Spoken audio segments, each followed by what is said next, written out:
구약성경 204쪽입니다. 우리 함께 민수기 7장 1절부터 41절까지의 말씀을 드라마 바이블을 통해서 함께 읽도록 하겠습니다. 제 7장.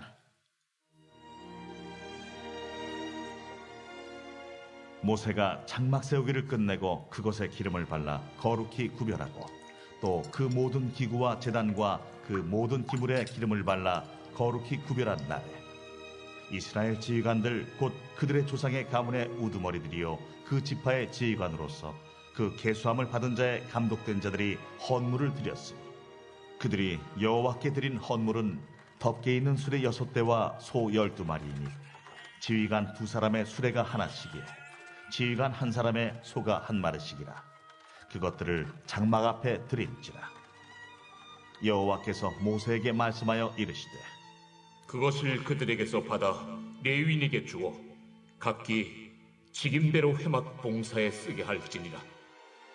모세가 수레와 소를 받아 레위인에게 주었으니 곧 게르손 자손들에게는 그들의 직임대로 수레 2과 소 4마리를 주었고 무라리 자손들에게는 그들의 직임대로 수레 4과 소 8마리를 주고 제사장 아론의 아들 이다말에게 감독하게 하였으나 고아 자손에게는 주지 아니하였으니 그들의 성소의 직임은 그 어깨로 매는 일을 하는 까닭이었더라. 제단에 기름을 바르던 날에 지휘관들이 제단의 봉헌을 위하여 헌물을 가져다가 그 헌물을 제단 앞에 드리니라. 여호와께서 모세에게 이르시기를 지휘관들은 하루 1사람씩 제단에 봉헌물을 드릴지니라 하셨더라. 첫째 날에 헌물을 드린 자는 유다 지파 암미나답의 아들 나손이라. 그의 헌물은 성소의 세겔로 130세겔 무게의 은반 하나와 70세겔 무게의 은발이 하나라. 이 2그릇에는 소재물로 기름 섞은 고운 가루를 채웠고 또 10세겔 무게의 금그릇 하나라.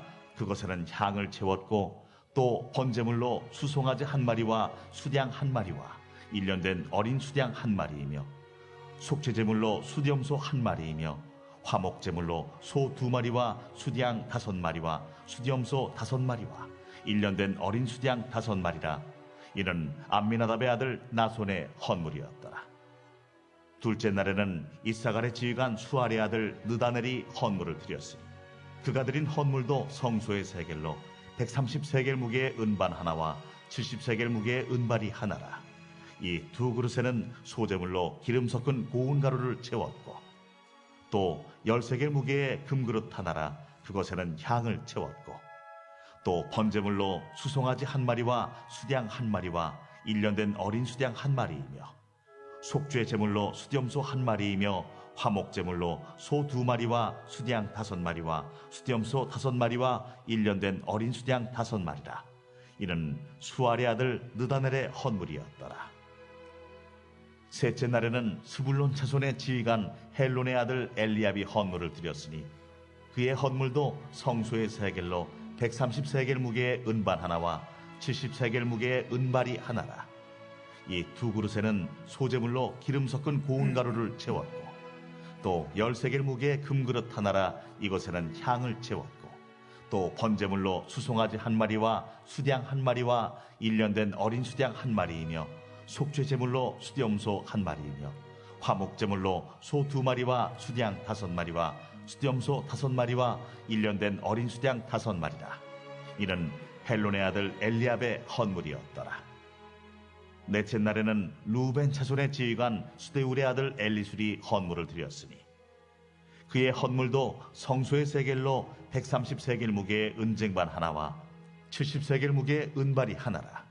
이 2그릇에는 소재물로 기름 섞은 고운 가루를 채웠고 또 10세겔 무게의 금그릇 하나라. 이것에는 향을 채웠고 또 번제물로 수송아지 1마리와 수양 1마리와 1년 된 어린 수양 1마리이며 속죄제물로 수염소 1마리이며 화목제물로 소 2마리와 수양 5마리와 수염소 5마리와 1년 된 어린 수양 5마리라. 이는 스데울의 아들 엘리술의 헌물이었더라. 다섯째 날에는 시므온 자손의 지휘관 수리사떼의 아들 슬루미엘이 헌물을 드렸으니 그 헌물도 성소의 세겔로 130세겔 무게의 은쟁반 하나와 70세겔 무게의 은발이 하나라. 이 2그릇에는 소재물로 기름 섞은 고운 가루를 채웠고 또 13개의 무게의 금그릇 하나라 이것에는 향을 채웠고 또 번제물로 수송아지 한 마리와 수양 한 마리와 1년 된 어린 수양 한 마리이며 속죄제물로 수염소 한 마리이며 화목제물로 소 2마리와 수양 5마리와 수염소 5마리와 1년 된 어린 수양 5마리라. 이는 수리사 때의 아들 슬루미엘의 헌물이었더라. 아멘. 먼저 기도하고 하나님의 말씀 나누겠습니다. 거룩하신 아버지 하나님, 이 토요일에도 우리를 깨워주시고 불러주시고 기도할 마음 주시고 함께 또 찬송하며 말씀 붙들고 기도할 수 있게 하심에 진심으로 감사를 드립니다. 하나님께서 깨워주시고 보내주셨는데 우리가 마땅히 기도할 바를 알게 하여 주시고 특별히 하나님의 말씀을 통해 우리가 오늘도 어떻게 살아야 할지를 깨닫게 해주셔서 우리 삶 가운데 말씀을 통해 살아 역사하시는 주님의 임재를 경험하는 복된 한 날 되게 하여 주옵소서. 예수님의 이름으로 기도하옵나이다. 아멘. 오늘도 드럼 해주셨는데 집사님 감사합니다. 제가 한번 광고했던 적이 있었는데요. 수요일이건 토요일이거든 이렇게 반주하는 분들에서 우리가 한번 기도하면 좋겠다는 생각이 듭니다. 왜냐하면 우리가 기도할 때 이분들은 계속 반주하다 보면 사실 기도할 수 있는 시간이 없습니다. 그래서 늘 우리를 위해 기도하지만 또 교회 찬양팀을 위해서 반주자를 위해서 기도해 주시기를 부탁드립니다. 오늘 본문은 성막을 세우고 난 이후에 이스라엘의 지휘관들이 드렸던 헌물에 대해서 말씀하고 있죠. 본문에 따르면 그들은 수레 6대와 소 12마리를 헌물로 드렸습니다. 그런데 그것이 레위인들에게 분배되어서 레위인들이 이 장막에서 회막에서 봉사할 때 그것이 사용되었습니다. 그런데 이것이 오늘 본문에 보면 어떻게 분배되었다고 말합니까? 5절부터 9절까지의 말씀 보게 되면 반복되어 나오는 표현이 있는데 그것은 바로 직임대로라는 말입니다. 예컨대 5절에 이렇게 되어 있습니다. 그것을 그들에게서 받아 레위인에게 주어 각기 직임대로 회막봉사에 쓰게 할지니라. 7절은 게르손 자손들에게는 그들의 직임대로 수레둘과 소 4마리를 주었고 8절 므라리 자손들에게는 그들의 직임대로 수레넷과 소 8마리를 주고 9절입니다. 고앗 자손에게는 주지 아니하였으니 그 성소의 직임은 그 어깨로 매는 일을 하는 까닭이었더라. 그들에게 수레와 소를 주었던 이유, 그게 분배 주었는데 그렇게 했던 목적, 가장 중요한 기준은 그들의 직임대로였다라고 이야기합니다. 여기 무려 4번에 걸쳐서 레위인들에게 주어진 수레와 소가 직임에 따라 주어진 것임을 우리에게 말씀하고 있는 것이죠. 여러분, 그렇다면 직임대로라는 말은 무슨 뜻일까요? 히브리어로 아미타토라는 말인데 맡은 일이라는 뜻을 갖고 있습니다. 하나님께서 레위인들이 각각 맡은 일에 따라서 수레와 소의 양을 다르게 분배해 주었다는 겁니다. 그래서 게르손 자손에게는 수레 2개와 소 4마리를 주셨습니다. 왜냐하면 그들이 무슨 일을 맡았습니까? 오늘 본문에 나오지 않지만 민수기 4장에 보게 되면 그들은 휘장이나 덮개, 좀 꽤 그래도 부피가 있는 것들을 이동했던 사람들입니다. 그러다 보니 적지 않은 수레와 소가 필요했죠. 계속해서 므라리 자손에게는 수레 4개와 소 2마리를 주셨습니다. 그들에겐 수레가 게르손 자손보다 2배나 많은 4개였습니다. 왜냐하면 그들은 기둥과 받침과 말뚝 등 꽤 무거운 것들을 이동시켜야만 했기 때문에 그렇습니다. 반면 고앗 자손은 아무것도 주지 않았다고 합니다. 왜냐하면 그들의 직임이 무엇입니까? 그들은 어깨로 매는 일을 했기 때문이에요. 그들이 했던 일은 회막 안에 있는 지성물들, 아주 고귀한 거룩한 것으로 일컬어졌던 지성소에 있었던 물건들을 나르니 일했기 때문에 그렇습니다. 이렇게 하나님께서는 레위 자손들이 맡은 일에 따라서 그 필요한 양을 공급해 주는 것을 다르게 하셨다는 것이죠. 이것이 바로 하나님께서 일하시는 방법입니다. 하나님은 그 사람이 하고 있는 일에 따라서 그 일에 필요한 것들을 필요한 만큼 공급해 주신다는 것이죠. 여러분, 출애굽기를 한번 보십시오. 하나님께서 모세를 부르시고 그에게 사명을 맡기시는데 그냥 가라라고 말씀하지 않습니다. 말을 잘 못했던 모세에게 말 잘하는 형을 붙여주셨습니다. 또 말로서 사람들을 설득할 수 없는 부분에 대해서는 하나님께서 다양한 능력들을 그를 통해 펼쳐주심을 통해서 하나님께서 모세를 통해 일하고 계셨음을 이스라엘 백성들이 알도록 하셨습니다. 마찬가지입니다. 하나님께서는 우리를 통해 일하기를 원하십니다. 그런데 그냥 일만 하라고 하지 않으십니다. 우리에게 맡겨진 일들을 잘 감당할 수 있도록 필요한 것들, 필요한 능력을 우리에게 채워주신다는 것이죠. 문제는 우리에게 맡겨진 일이 무엇인지 잘 모를 수 있다는 겁니다. 그래서 우리가 해야 할 일이 있습니다. 바로 하나님의 도우심을 구하는 겁니다. 여러분, 시편 81편 말씀 기억합니까? 아삽이 지은 시인데요, 이렇게 고백하고 있습니다.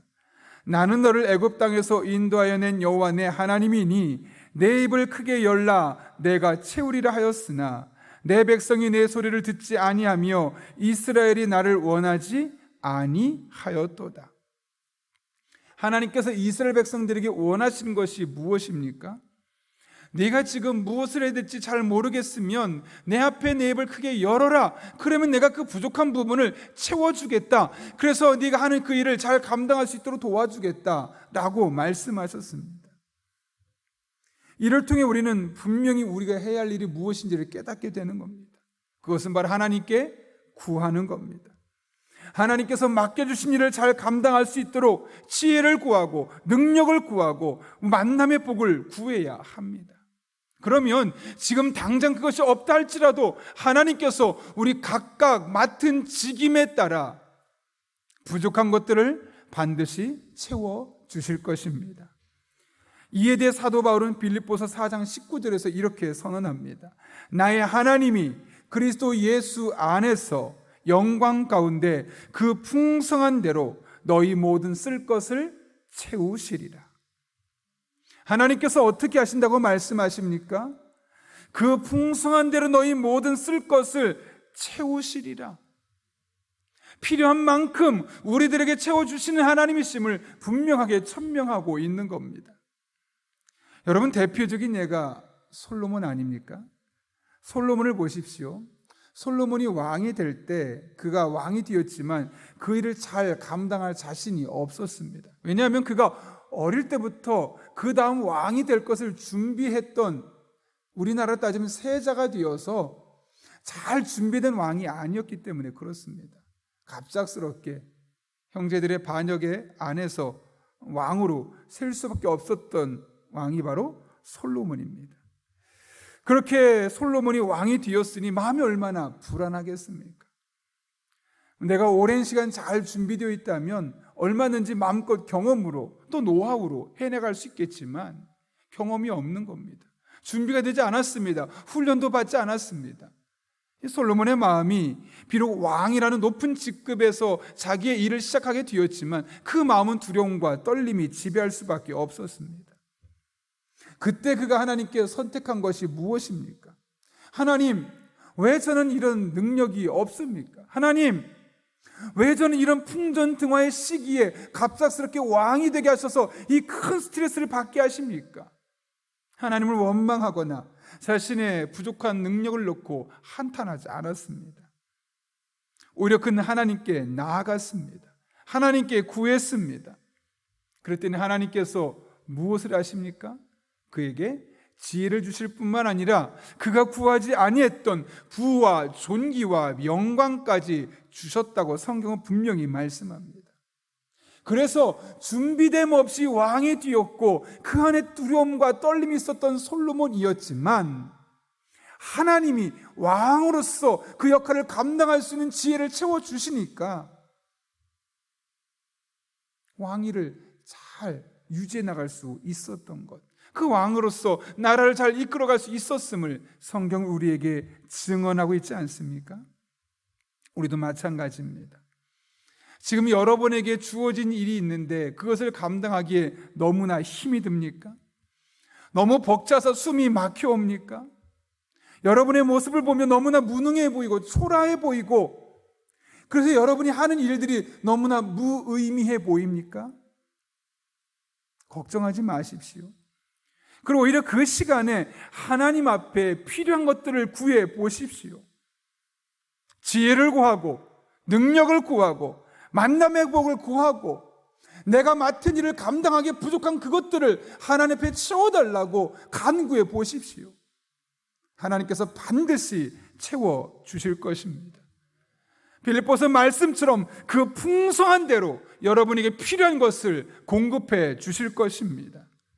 이 새벽에 간구하며 하나님의 은혜를 구하는 여러분 한 분 한 분에게 이런 하나님의 은혜가 구체적으로 경험될 수 있기를 예수님의 이름으로 축원합니다. 이어지는 말씀 보면 18절부터 83절까지, 오늘 우린 41절까지 읽었지만 그 본문의 말씀 보게 되면 그 각 지파의 수장들이 12지파를 대표해서 하나님께 드리는 헌물들에 대해서 소개하고 있습니다. 그들은 12일 동안 하루에 한 지파씩 헌물을 드렸습니다. 그런데 여러분, 본문을 자세히 살펴보면 그들에게서 한 가지 공통점을 발견할 수 있습니다. 그것이 무엇입니까? 각 지파마다 드린 헌물의 양이 동일하다는 것이죠. 가장 먼저 기록되어 있는 유다의 지파의 경우 12절부터 17절까지 기록되어 있는데요, 이것이 유다 지파뿐만 아니라 똑같습니다. 모든 12지파가 6개 성경 구절 안에서 그들이 드렸던 헌물의 양이 똑같이 기록되어 있습니다. 완벽하게 동일하게 드렸던 것이죠. 여러분, 이것이 무엇을 의미할까요? 사실 지파별로 인구의 숫자는 매우 다릅니다. 민수기 1장에 보게 되면 각 지파별로 전쟁에 나가 싸울 수 있을 만한 20세부터 60세까지의 남성들의 숫자를 계수했습니다. 그랬더니 제일 적은 지파가 므낫세 지파였는데 32,200명이었습니다. 반면에 가장 많은 지파는 유다 지파로 74,600명. 얼핏 보아도 유다 지파가 므낫세 지파의 2배가 넘습니다. 정확하게 따지면 약 42,400명이나 많습니다. 그런데 그렇다면 여러분, 사람이 더 많은 지파가 더 많은 양을 헌물을 드리는 것이 맞지 않겠습니까? 근데 하나님은 그렇게 하지 않으셨습니다. 모든 지파가 그 지파에 몇 명이나 사람이 있는지, 또 그 지파에 똑똑한 사람, 돈 많은 사람의 숫자가 얼마나 더 많은지 그 숫자를 개의치 않고 모두 다 같은 양을 매일 하루에 한 지파씩 드릴 수 있도록 하셨다는 것이죠. 어찌 보면 므낫세 지파에게는 너무나 불합리해 보일 수 있지만 이를 통해 하나님께서 원하신 것이 무엇인지를 깨닫게 됩니다. 하나님께서 원하신 것은 합리적인 것을 넘어서서 순종할 수 있느냐, 내가 말할 때 있는 그대로 순종할 수 있느냐, 비교해보면서 하나님, 왜 우리는 저들에 비하면 절반도 안 되는데 우리 왜 똑같이 그들에게 내려가는 겁니까? 원망하고 불평하기보다는 하나님께서 맡겨준 양에 대해서 있는 그대로 순종할 수 있느냐, 이 순종의 영성을 보기를 원하셨던 겁니다. 지금 하나님께서 12지파의 헌물을 통해 우리에게 말씀하시는 것이 바로 이것이죠. 다 이해할 수 없어도, 비록 내 능력으로 많이 힘겨웠다 할지라도 하나님이 명령하시니 따르는 것, 하나님이 이것을 우리에게 말씀하는 겁니다. 그래서 여러분, 좀 전에 읽으시면서 느끼셨겠지만 12절부터 41절까지 보면서 좀 지루하다는 느낌 들지 않았습니까? 그런데 그것이 83절까지 그 12지파가 매일매일 각각의 지파의 이름을 이야기하며 6절을 그들에게 분배하며 그들이 어떻게 들었는지를 똑같은 내용을 계속 반복하고 있습니다. 그냥 한 절로 아니면 한 지파만 이야기하고 두 번째 날부터는 나머지 지파들은 똑같은 양을 똑같은 날짜 정해진 시간에 하나님께 드렸더라 라고 아주 단순하게 언급해도 될 것을 굳이 매일매일 각각의 지파를 언급하며 그들이 어떤 일을 했는지, 얼마나 들었는지를 정확한 내용 똑같은 토시 하나 틀리지 않음에도 불구하고 반복해서 이야기하고 있는 이유가 다른 데 있는 것이 아닙니다. 그 각각의 지파가 하나님의 명령과 하나님의 말씀을 따라 그대로 순종했음을 우리에게 말씀해 주고 있는 것이죠. 여러분, 하나님께서 우리에게 원하신 것은 많은 것이 아닙니다. 있는 그대로, 말씀 그대로 따라가 보는 것, 순종해 보는 것, 하나님의 말씀을 앞세우고 그 뒤를 우리가 따라가는 것, 또 그렇게 하나님께 순종하는 자에게는 하나님께서 약속하신 은혜를 반드시 우리에게 주시는 것이죠. 여러분, 하나님께서 왜 순종이 제사보다 낫다고 하셨을까요? 우리가 그 말씀을 그냥 읽으면서 하나님이 순종이 제사보다 낫다고 생각하시는구나 라고만 생각할 것이 아니라 왜 굳이 그런 말씀을 하실까요? 제사를 그렇게 소중하게 생각하시는 하나님께서 나 그것보다 순종을 더 낫게 생각해 라고 말씀하신 이유가 무엇인지를 우리가 생각해 볼 필요가 있습니다. 성경을 읽으면 읽을수록 확실하게 깨닫는 것이 있는데, 도무지 이해할 수 없고 받아들일 수 없는 명령이라 할지라도 하나님의 말씀에 순종하는 자들에게는 하나님께서 반드시 놀라운 은혜를 부어 주신다는 겁니다. 여러분, 그동안 우리가 성경을 통해 수도 없이 이런 순종의 은혜를 듣지 않았습니까? 또 여러분의 주변에서 말씀에 또 하나님 주신 지혜를 따라 순종했을 때 그들의 삶을 하나님께서 얼마나 놀랍게 변화시키셨는지를 우리가 들어오지 않았습니까? 그러면 들었던 하나의 사건으로, 한때 들었던 이야기로 끝날 것이 아니라 오늘 또 우리의 삶에 적용해야만 되는 겁니다. 이 하나님의 말씀을, 내게 주신 말씀으로 붙들고 이 말씀을 따라 순종해 보는 겁니다. 그러면 순종이 제사보다 낫다고 말씀하신 하나님의 선한 뜻이 무엇인지를 깨닫게 될 것입니다.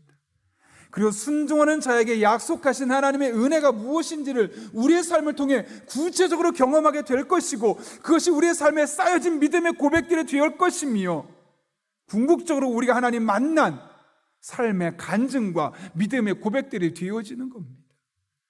여러분, 우리가 자녀들에게 무엇을 남겨주시겠습니까? 바로 우리가 하나님의 말씀을 따라 한 걸음 한 걸음 걸었더니, 순종했더니 하나님이 이렇게 역사하시더라, 이렇게 은혜를 베푸시더라, 나의 삶에 이런 하나님의 은혜가 점철되어 있었다, 나는 너도 이 하나님 만났으면 좋겠다. 이것이 우리가 우리의 자녀에게 물려줄 수 있는 가장 큰 유산이 아니겠습니까? 우리가 하나님의 말씀을 따라 순종하며 한 걸음 한 걸음 걸어갈 때, 여러분 한 분 한 분에게 이 순종하는 자만 경험할 수 있는 하나님의 은혜, 그들에게만 나타나는, 그들만 볼 수 있고 그들만 깨달을 수 있고 그들의 삶에만 쥐어질 수 있는 이 하나님의 놀라운 은혜와 사랑과 축복이 경험될 수 있기를 예수님의 이름으로 축원합니다. 함께 기도하겠습니다. 거룩하신 아버지 하나님, 오늘 하나님의 말씀을 통해 이 한 주를 어떻게 살아야 할지 깨닫게 하신 은혜 진심으로 감사를 드립니다.